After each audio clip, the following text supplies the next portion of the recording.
Hello and welcome back to Taking Back Saturday, a Happy Buyers Club podcast where we break down the real estate market each and every Friday to help home buyers build confidence, follow a process and hopefully buy really happy. I'm your host, Chayse Jones, and joining me today is the king of vibes. It is my man, Sam Hunter.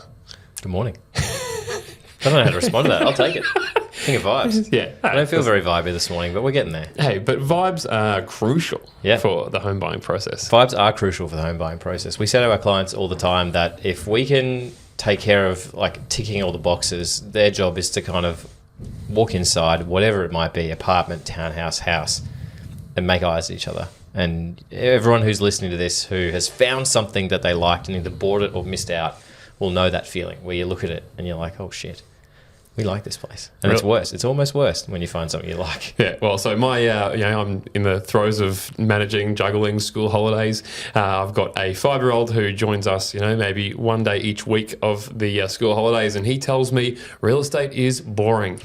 And I was like, dude, you are 100% right. And it is boring until it's not. And we talk like probably 90% due diligence, information, preparation, and then 10% vibes. That's it. The nuance is at the start where you figure out what you want, and at the end where you figure out how much you want it. That's everything else in the middle is just a repetitive process, hopefully, that delivers good results. Nice. Well, today we're going to talk about, what do you want? What are you looking for? Yeah. And we're going to talk townhouses today because it's often that funny like property type right there in the middle, particularly for a lot of buyers that are, tight with budget. First home buyers, downsizers, people who have potentially had a change in life circumstances and are moving away from a house into something smaller.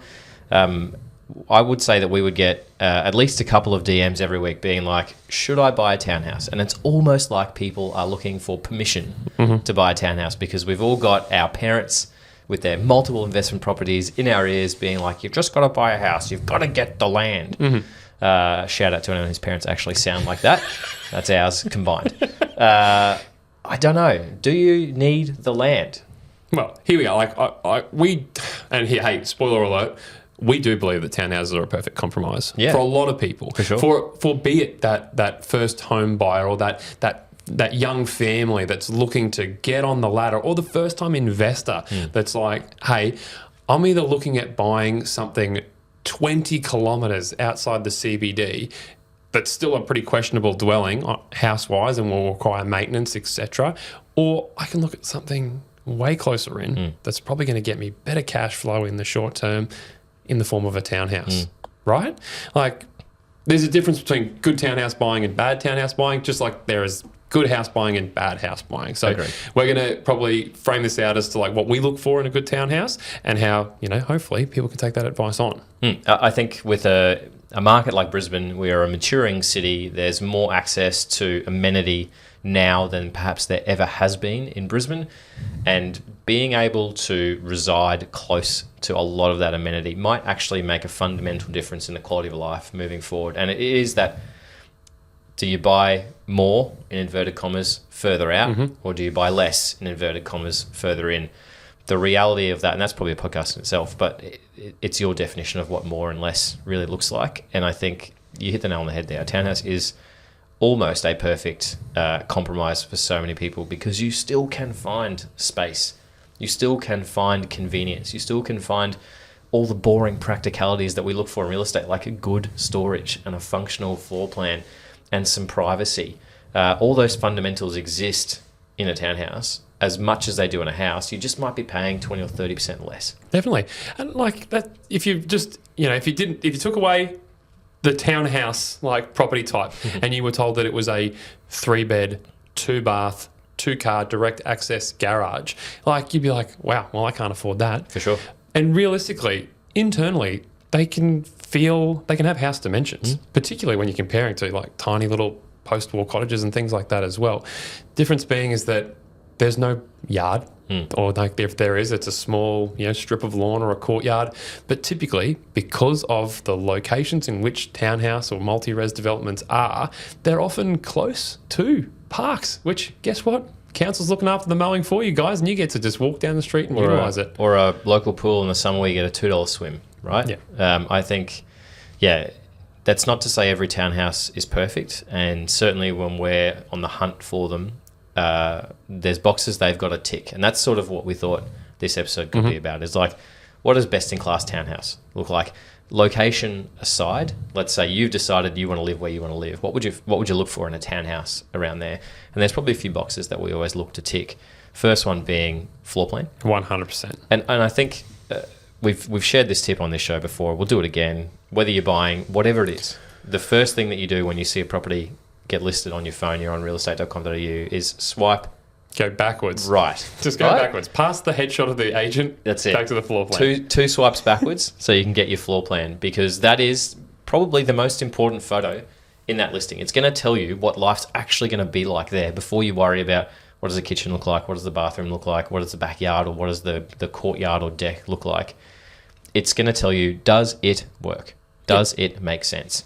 And if it doesn't, as in garage on one level, third bedroom tucked away on one level, it's just for us, it's like a flat out automatic no. Unless you're going to be living there by yourself and you can have the real bedroom on the top level and maybe an office down there, just doesn't make sense. For sure. And floor plans have to match who the people are that are going to live there. So again, the big things lie in the little things, particularly when you're looking at units and townhouses. So like you're saying, like if there is a particular layout, or if it's, an internal laundry as opposed to one that's tucked in the back of the garage, or whether it is a little additional study nook or just a breakout area like a second rumpus or something like that, that stuff is gold dust. It's exactly. I was like, that's the absolute rock solid gold, because the big things do lie in the little things. If you are on the hunt for a townhouse currently, you might find yourself in an absolute minutia of just the same floor plan over and over again, and that's okay if that floor plan is suitable and you're just looking for the one that feels right in the right area, that's to the build quality that you're looking for, with a great body corp, all those sort of things, then that's okay.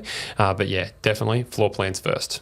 Cool. I think next thing to consider, and there's probably an element of like complex size in this, but it's like access into the actual home itself, whether that's internally through a garage. So you're not like, again, it rains a lot in Brisbane, right? The last thing you want to do is park your car and have to walk in the rain every time you're coming and going from home. So it's access both inside the townhouse itself, but also access for that townhouse and your car within the complex. So many of the newer complexes have half a driveway. Tight. Yeah. And it's like, if you want to get into your garage, you've got to do a 4 or 5 point turn.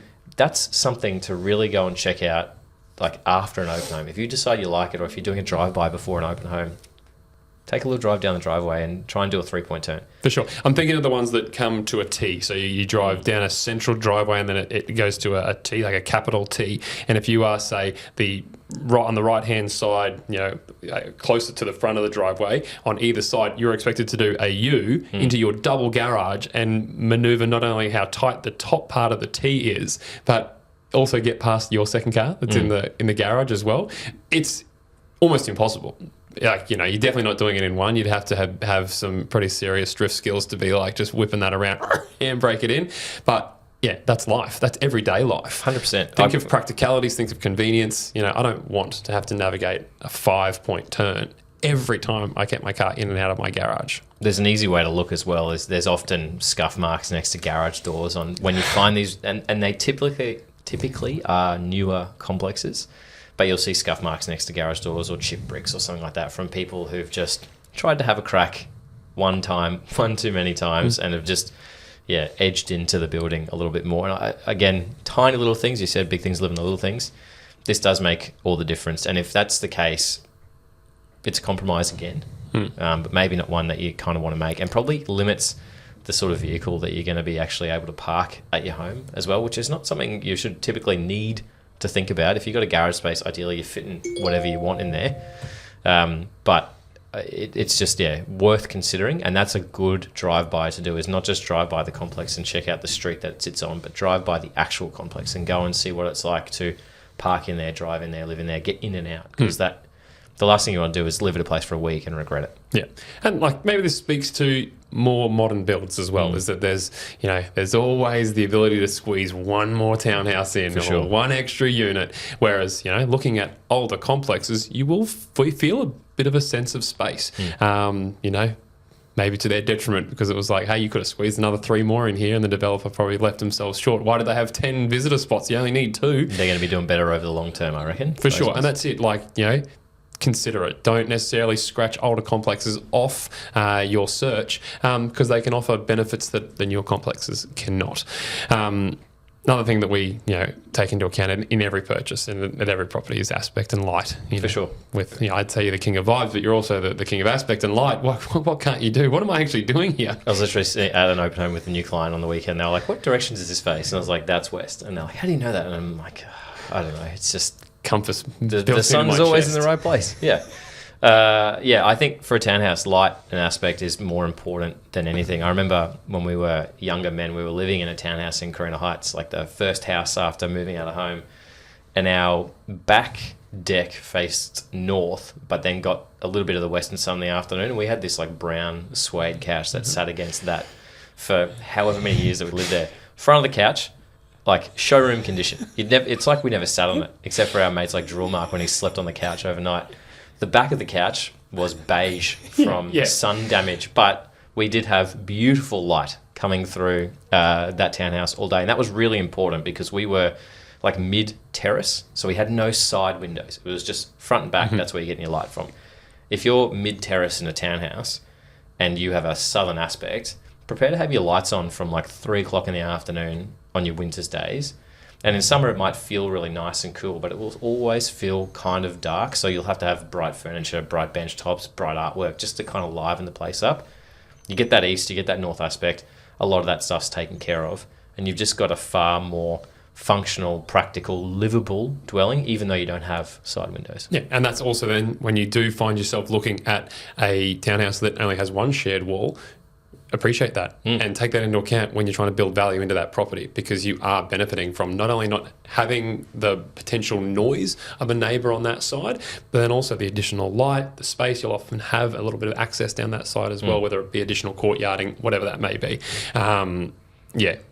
Speaking of that, sharing walls, the complex size is something that it's probably not on everyone's radar immediately, but the more you get into the reads of unit and townhouse purchasing, the size, there is a bit of a sweet spot. We've had clients in the past that were hesitant about purchasing really, really small complexes that only had 3 in the complexes. All of a sudden it's like, well, they're idiots. I'm stuck. My voice will be mute. But again, if the smaller, typically the better, because you have a bigger voice in that complex. Yeah, you got a little more control of your destiny. The smaller the complex is. There's apartment blocks where you don't really get a choice, and that comes with height and views and things like that. But certainly when we're talking about townhouses, a complex of less than 8, I think that's probably the sweet spot. You might go to 10. There's very few that are more than 8 and less than 12, really. It's kind of like you've got a block of 8. That's what you could fit on an old 810 square metre lot, or if it's 600, you could probably fit 4 there. Or you've got the kind of Everton Parks, Everton Hills kind of townhouse vibes where it's like big land releases off main roads where they've retained it up and you've got 30 or 40 in there. I don't know if that's good townhouse fundamental buying. Certainly, we probably wouldn't recommend that to our clients. You'd go and buy something older, maybe even a little bit further out than that if you're looking for a townhouse for the same level of money, because you will have more control and probably build better value over time. But I think complex size, if it's less than 8, go and have a look at it. If it's more than 8, ask a few more questions. That's it. It's the slice of the pie theory, right? Like if the land that it's on is a big pie, a big family pie. How many slices do you cut up? And you obviously want as big a slice of that pie as possible. As both your say in what happens in that complex, but also just as an asset. Agreed. Age of complex. I did sort of speak to this just before about that. Typically, older style might mean a little bit more space, but that's not necessarily a rule. And with age also comes deterioration, additional maintenance works that does need to happen on older complexes. If you're buying something that's less than 6 years old, you're potentially still under builder's warranty. That's a good start. But if it's anything older than that, you've got to start looking at how healthy is the sinking fund? How healthy and proactive is the committee here? Have they done rectification works? Are they planning for rectification works? Everything requires maintenance, whether you're in a house, a townhouse, a unit. Being aware of it and understanding what that looks like ahead of time is going to mean sort of avoiding the pain of special levies. 100%. And it's like, I'll give you an example. My mum lives in a 13-year-old townhouse with a pretty poor body corporate. I'm like the power of attorney CC'd onto some of these emails where they're just like, it doesn't need that work yet. Thanks very much, but we'll consider it when it needs to happen. And then you've got like enough owners annoyed about it, but not enough owners. There's only 6 in the complex to actually do something about it. The vote no team. Yeah, you drive down their driveway and there's cracks in the driveway, there's weeds overgrown. So one of the things to look out for is like, you can read a disclosure statement, and now you can read a proper disclosure statement with all of the body corporate and all of the AGM minutes and everything like that. If you get there and it says well-maintained sinking fund balance, but you've got weeds growing out of a driveway and it doesn't feel like it's that well-maintained, it's probably worth asking some questions. It's probably worth looking into what it would take to get on that committee so you can start to make some positive changes as well. That's the other thing that I'll mention on townhouses is we always say to anybody that we buy into a townhouse complex, join the committee. It'll feel painful, I think, particularly at the start, but it does increase your control. You can then start lobbying for some of these things to actually change, which will make a big difference in the value that appreciates over time of that townhouse, but also just how it feels to live there. You're not living amongst weeds in the driveway and things like that as well. So be the change. Yeah. Take control of your own destiny. The big thing on age of complex and sinking fund balance, there's no number that we would suggest is a good sinking fund balance. It's all going to be contextual. But if it's a number that's 5 figures, not 6, and the complex is circa 15 years older or more, you just want to ask questions about roof maintenance and things like that. When were the gutters last replaced? Does everyone have the same original hot water system? Has it been replaced? All that sort of stuff. Painting, roofs, gutters, hot water, that's sort of where the big costs lie. And you made a good point earlier. Like, if you've got a healthy sinking fund balance, it's not there to be money in the bank. It's there to be spent, ideally, on maintenance ahead of time before it becomes problems and before you're then lumped for a special levy because everyone's calling an emergency plumber to go and fix something that should have actually been fixed 12 or 18 months ago. Yeah, I like when I see I don't like it when I see a special levy that's on a disclosure statement, but I like when there's context behind it. You know, we've encountered plenty of times where it's like, we are raising funds to do this. It's very nominal in the small term because you split it out across everyone's lots and you're only paying a very small proportion each quarter to build up money to then do the roof or to do the exterior painting, as opposed to the inverse of that where it's like the painting needs to happen now and we're going to try and fast track this cost like recuperation. Or the body corporate's going to get a loan so that we can do the work because it's been neglected and we're going to have to pay that loan off, and the best interest rate we can get means we've got to pay it off in 3 years. It's just, that is the difference, and you can see that in a couple of AGM minutes between a really well-run body corporate and a body corporate that just kind of takes the money and hopes no one ever complains. And that's okay. Like, of course people are trying to minimize body corporate fees, but there is a line in which it's too cheap. Yeah, an appropriate body corporate. Yeah, you've got to find, there is no, again, sweet spot or perfect number. It's all contextualized with what's happened in the complex, what's happening in the complex, how old is the complex, how many people are in the complex. But yeah, if there's a very, very low contribution per quarter for that townhouse, there's even more questions that need to be asked about why it is so cheap. Appearance of the complex, and again, this is a subjective one, but you know, you have to zoom out sometimes. It's a bit like painting, and it's like, who lives here? Do I want to live in this place? Are there people around? You know, what are the cars parked in the We always say driveways walk the street, walk the neighbourhood. And that's no different if you're purchasing a townhouse. Don't feel like you're a pervert, but just like when you are there inspecting a townhouse, like glance around. Who else is there? Like everyone's interested. There's always a neighbour that sticks their beak out to have a look at what's happening at the open home. Are these the kind of people that you want to share a complex with? Yeah, again, agreed. Subjective. It's subjective indeed. I think bringing it all together, a townhouse is a really good opportunity to get in the market if it's your first home. It's a really good opportunity to downsize into a right-sized property if you're coming to the end of the sort of need for that traditionally large family home. And if you're an investor, it remains a good opportunity in terms of bigger asset, bigger share of the family pie, as you were sort of saying, and probably an increased rental return compared to a house. And with still, you can never say the promise of capital growth, but the near certainty of very similar capital growth to what you're going to get from a house because of the way the Brisbane market is changing and the expectations of a modern Brisbaneite of wanting to be able to walk to a coffee shop, wanting to be able to walk to a train station, with people actually now returning back to work in the CBD and other sort of CBD fringe areas. Public transport's probably never been more important as it is now. All the infrastructure that's coming in for the Olympics, people are going to want to live near that. They're going to want to go to the new Brisbane Live Arena. They're going to want to go to the James Street of the South Side. And they might only be able to do that and afford to go and spend money at those bars and those restaurants if they're living in a townhouse, whether they're owning or renting it. So it is a good option. Maybe it's not your perfect option, but I think it is a good option depending on your budget and what you want. But the caveat is, if anything, there's probably more good fundamentals you've got to look out for in a townhouse than a house to make sure that it does do all the things you want it to do in the short, medium and long term. Yeah, nothing changes between a townhouse purchase to a house purchase in terms of the due diligence that you're going to do there. They're just slightly different, and there's maybe more hyper-specific for the little extra bits that come along with strata properties.